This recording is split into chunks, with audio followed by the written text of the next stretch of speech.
আসসালামু আলাইকুম ভাইয়াপুরা, কেমন আছেন? আমিও কিন্তু একজন প্রবাসী।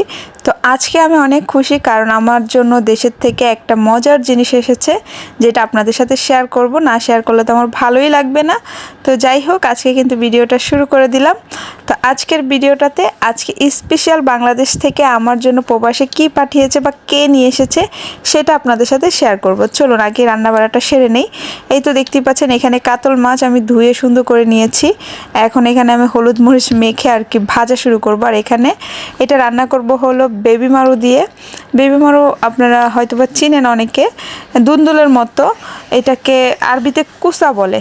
তো যাই হোক, এখানে মাছগুলো আগে ভেজে নিচ্ছি সুন্দর করে, যেহেতু রান্না করব। এখানে 6 পিস, 2টা প্যাটের পিস আর 2টা হলো পিঠের পিস মাছ, কাতল মাছ নিয়ে নিছি, কারণ যেহেতু সবজি অল্প, একটু ঝোল ঝোল করে রান্না করব।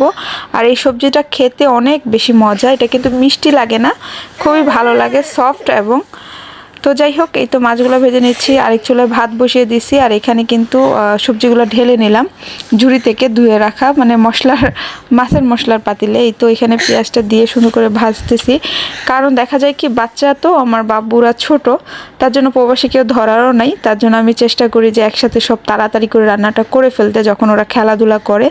এই তো দেখতেই পাচ্ছেন, মশলাটা মোটামুটি আমার কষানো হয়ে গেছে, ভাতটাও কিন্তু মার গেলে দিছি। এই তো এইভাবে করে ঘরের সংসারের কাজগুলো করি আর কি।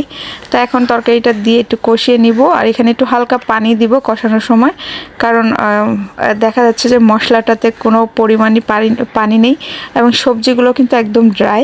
তো হালকা পানি দিয়ে ঢেকে দিয়ে এটা কষিয়ে নিব, আর গরম পানি পরবর্তীতে দিয়ে দিব ঝোল। তো এইভাবে করেই কিন্তু রান্নাটা হয়ে যাবে। তো আমি সবসময় আর কি সবজিটাতে একটু গরম পানি দেওয়ার চেষ্টা করি। যে কোনো তরকারিতে গরম পানিটা দিলে তরকারিটা মনে হয় তাড়াতাড়ি হয়, এবং স্বাদটা কিন্তু অনেক ভালো আসে। তো তরকারিতে ঝোল দেওয়ার পরে মাছগুলো ভেজে রাখা আমি দিয়ে দিচ্ছি কড়াই ধরে। তো আমার এই কড়াইটাতে মাছ লাগে না, আর আমি এইভাবে কড়াই ধরে দিয়ে দিই প্রায় সময়, আমার কাছে খুব ভালো লাগে। আর কুলে যেহেতু আমার বাচ্চা, ওকে নিয়ে এখন আবার রান্না করছি। তো আমার ছোটো বাবু কিন্তু আমার কোলে। তো এখানে একটু মরিচ ভেজে নিছি, একটু ভর্তা করে পরে খাবো। এই তো তরকারি ডান, দেখতেই পাচ্ছেন। তো মাছ একটা উঠিয়ে কিন্তু আমার ছেলেকে খাওয়াইছি, ছোটোটাকে, এর জন্য আর কি। তো যাই হোক, এটা হলো মিষ্টি নিয়ে আসছে আমার জন্য দেশের থেকে, আরও কিছু এনেছে, সেটাও আপনাদের সাথে শেয়ার করব। এটা মুসলিম সুইট লিমিটেড মিষ্টি। এটা হলো 1967 সালে আই থিঙ্ক মিষ্টিটার মানে এই শপটা হয়তো ওপেন হয়েছে। তো যাই হোক, দেখতেই পাচ্ছেন 1967 সাল। তো এটা আপনাদের একটু ভালো করে দেখালাম। এটা হলো ছানার মিষ্টি। আমি এখান থেকে টিচারকে দিছি, তারপর আমার কাজের মেয়েকে দিছি, আর আমি 1 পিস খাইছি। তো এখানে অনেক পিস কিন্তু খাওয়া হয়েছে, মানে লাইক 4 পিস, 2 পিস 2 পিস করে দিছি। এখানে ছিল গোলাপ জামুন, মানে কালো জাম বলতে পারেন। এই মিষ্টিটা অনেক বেশি মিষ্টি ছিল, অনেক বেশি মিঠা আর কি। তো ছানাগুলো কিন্তু এত বেশি মিষ্টি ছিল না, তার জন্য খেতে ইজি হয়েছে আমার জন্য। আমি প্রথমে 4টা নিয়েছিলাম গোলাপজাম, আমার অবস্থা খারাপ হয়ে গেছে। কিন্তু এখান থেকেও কিন্তু আমার কাজের মেয়েকে এবং আমার কি বলে টিচারকে, মানে আমার ছেলের টিচারকে আমি দিছি। তো মিষ্টিগুলো আবার রেখে দিলাম, আপনাদের সাথে শেয়ার করলাম। তো এই দেখেন, এখান থেকে দেখাই, এটা আই থিঙ্ক হাঁস আর হলো গরুর মাংস।